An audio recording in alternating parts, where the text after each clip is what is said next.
Hey guys, this is Cody Holscher with the Solomon Group at Coldwell Banker Action, and welcome back to the Real Wausau's Real Estate Podcast show.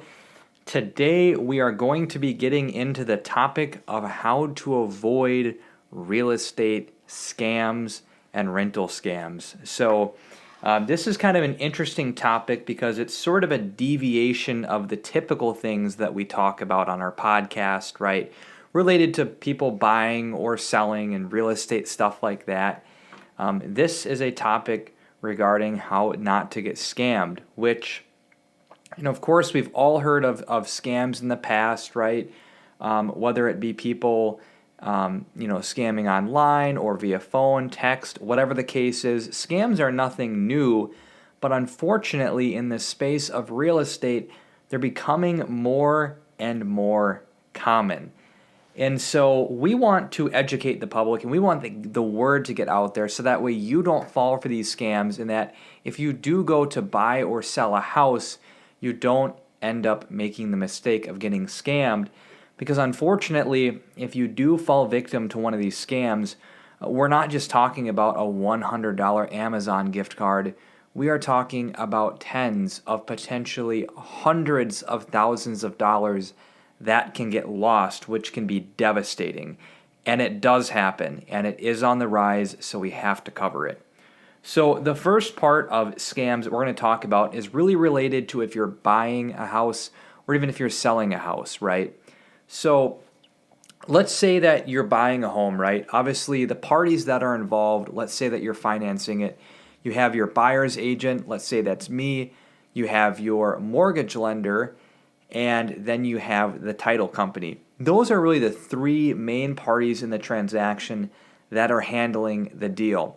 And so those three parties are communicating with each other, making sure that everything is staying on track and making sure everything is getting done.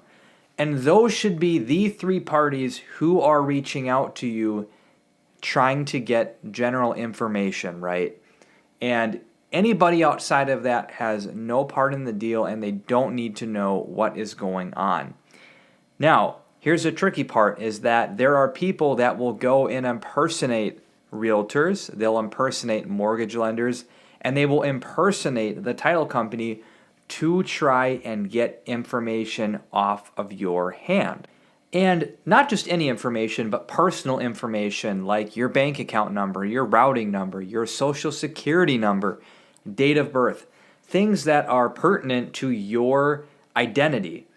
And one of the big scams that we see going around right now is, right, you get an accepted offer as a buyer, the title work is getting processed, and somebody will reach out acting like your mortgage lender or the title company, and they will ask you to wire over the down payment money for the home or your closing cost money, or if you're paying cash, they'll ask you to wire over the cash for the house. And at first glance, if you're not really paying attention, you can fall for that. And in reality, there have been people that have fallen for that scam. And so what they do, they get your personal information and the money gets pulled out of your account and you never see it again, which is terrible. And typically, again, what they're going to do is they're going to impersonate somebody from the title company, maybe a realtor, and they might email you, and you might get an email that comes from an email, and the name of the email might say Cody Holscher. It might be my name.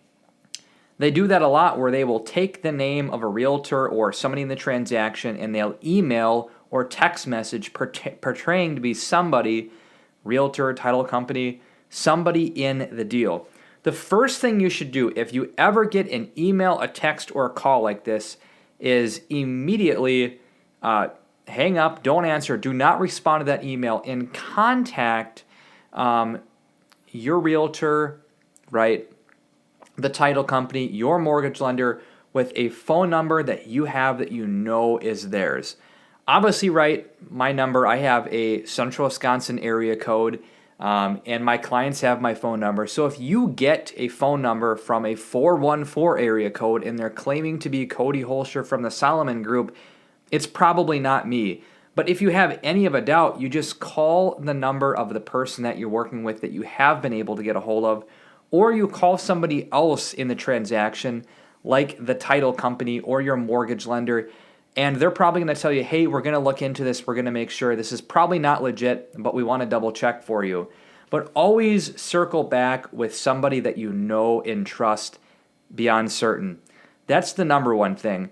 The secondly is, as far as emails go too, a lot of times they'll take the name of somebody, and if you just click on that email, a lot of times the email itself will be a fraudulent email. It'll be a bunch of random, names and numbers at yahoo.net. And obviously, we all have emails here related to our business. Mine is Cody@coldwallaction.com. And anything outside of that is not me. I have no other emails that I use for work purposes. And that's how it is for pretty much everybody in the business. Same thing with the title company. The title company is not going to be reaching out to you in 3 or 4 different emails. So always check the email address, always check the phone number, and if you are unsure, circle back. You can never be too safe, even if you have to physically stop into the office of the title company or the real estate office. Do it, because it is not worth sending over money. At the end of the day, too, right, once you get under contract, I am never going to ask you to send over money. Your realtor will never ask you to send over money. It is something only that the title company is going to ask you to do, and they have very specific instructions on how to wire over your closing cash amount. And if you're unsure or you're even on the fritz about it, I would say it never hurts to get your lender or your bank to directly call the title company to get those instructions to make sure that they take care of it, and then you don't even have to worry about it. So that's what I'll say as far as real estate scams go.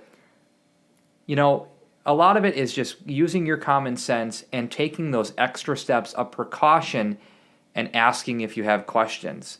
But moving on to the rental side of that, because that is an area of increasing scam as well too, and we're seeing more and more of that with time, especially on Facebook. Now, I've been on Facebook for 5 or so years, and I always shake my head a little bit when I see some of the scams that people post. And one of them, the common thing is I see all these people posting about Texas Roadhouse giving away like a $50 gift card to anybody who shares and likes the post. And then you click on the page and they have 20,000 followers and they have the one post. Obviously, it's a scam. And Texas Roadhouse, their page has hundreds of thousands of likes. They post almost on the daily, and no big chain like that is just going to give away all that money and take that loss. So some of it's common sense, but a lot of people do fall for it. And Facebook, I don't know why, but there are a lot of scams on Facebook, and people fall for that stuff. And so whether it's that or somebody posting a tiny home that somehow didn't, it got a scuff on the showroom and now this company is just giving it away for free. There's a lot of scams out there. And the number one thing I will say, if it is too good to be true, it probably isn't. And that's going like back to the Texas Roadhouse thing, or, right, I seen another one where this company, supposedly they build tiny homes, and they had one final tiny home that was on the showroom and it had a scratch on the siding. And so rather than selling it at a discount price, they're just giving it away if you like and share the post. If it's too good to be true, it probably is. No company is just going to give it away. Always circle back on their page and check it. Diving into how this pertains to rentals a lot, I see this increasingly where these scam pages that have no friends, no followers, they're not from the area, they're posting properties that look in really good condition for what they're being supposedly rented out at. You might have like a 3-bedroom, 1-bathroom house with immaculate landscaping. The inside is completely redone, and the person wants to rent it out for $700 a month. And again, if it's too good to be true, it's probably not. Nobody is going to basically give anything away. That's the way that I like to put it. People aren't going to rent something out that nice for under market value. They're not going to give it away. And a lot of times, again, if you just click on the page and you look at their details, you might find out that they're not from the area. It's probably a fake person. It's probably somebody else's profile picture, but they're using that to garner your personal information when you go to like and share those pages. Another thing, too, that you see is the rent-to-own scam. Kind of similar to the really low rent one, but you'll have a really nice updated home, and the description will say something along the lines of, my grandparents lived in this house, they had to sell it, they're renting now, or they're in assisted living, and they need someone to help pay for their rent, and so they just want to rent to own this house out. They don't want too much for it. It's a really nice place. And again, it might be like a really nice updated house, rent to own for, like $800 a month with no interest. A stupidly good deal that just does not exist. And a lot of times what happens is if you actually share that post, they're probably going to collect some of your personal data. But if you message them, what they may do is try to trap you into saying, yeah, this is available right now, but if you just send me a $500 security deposit and wire it over to me, or Facebook pay it to me, I can secure you and you can move in next week. And then you send that money over, they will block you and you will never hear from them again. That's how it goes. So don't ever send money to anybody without, in this case, right, if it's a rental or a house, without seeing them and meeting with them in person. Go and look at the property, verify the address, make sure the house is real, right? If the house has cactuses and like mountains in the background, it's probably not central Wisconsin. It's probably Arizona or Utah or something like that, right? You just have to use your head. But the truth is, in today's world, we have to be a little bit naive of these things, and you have to take that extra step of precaution. Otherwise, you might end up on the wrong side of a scam and be out a lot of money, and that is the last thing that we want to see for you. So that's going to wrap up today's podcast of the Real Wausau's Real Estate Show, talking about real estate, rental, and single-family home scams. We want to thank everybody for listening and tuning in, and we encourage you guys to tune in to next week's episode. I don't know what it's going to be on, nor do I know the host, but I definitely recommend you guys tune in. It's always good to learn more about real estate, and we'll catch you guys in the next episode.